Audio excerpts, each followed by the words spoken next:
After an eventful start to the year, Godongwana presented a third iteration of the budget amidst a highly uncertain and unpredictable external environment.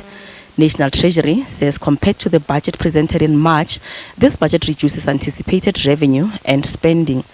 Tax revenue projection over the medium term has been revised down by 61.9 billion rand, mainly due to the reversal of the VAT rate increase and the updated economic forecast. To boost revenue collection, there will be an increase to the fuel levy and no inflation adjustment to tax brackets. Government says it's considering major reforms to state spending and budget process, hinting that reviews have identified billions of rands in potential savings from poorly performing programs that can be redirected in future budgets. Government says it has a borrowing requirement of just over 588 billion rands in this financial year. Government debt is higher by 1.2% than earlier projections at 77.4% of GDP in this financial year, the highest since democracy. Debt service costs will take 22 cents of every 1 rand collected in revenue, or 1.2 billion rands every day. We said in this current fiscal year, debt to GDP will peak, and thereafter we will see a downward trend. Indeed, debt is peaking this financial year, but is beginning to a downward trend.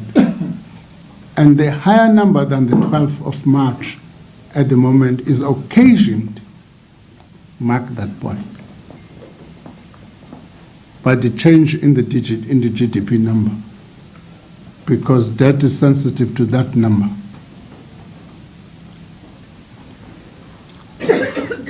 But we're still growing the primary surplus.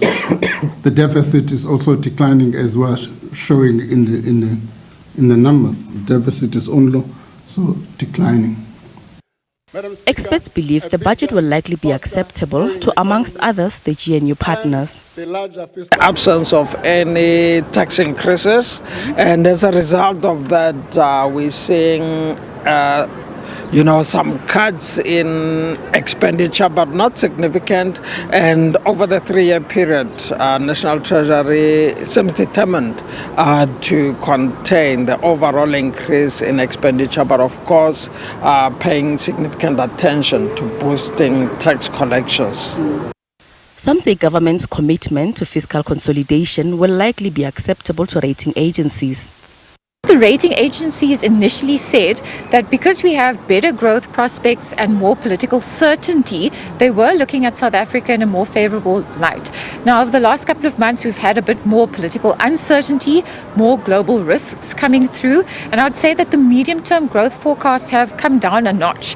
And so on the back of that, I think that rating agencies might actually want to take a bit of a wait-and-see approach in order to see how these fiscal consolidation measures pan out and how the structural reforms can potentially lift growth in the medium term. Others say the answer to improved growth and job creation lies in continued progress in structural reform implementation, commitment to prudent macroeconomic policy, and declining uncertainties. The most important is that they remained committed to fiscal consolidation.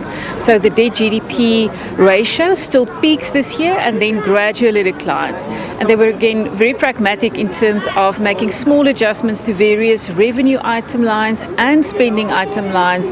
And so I think they've dealt in a very sensible way with the challenges that confronted them.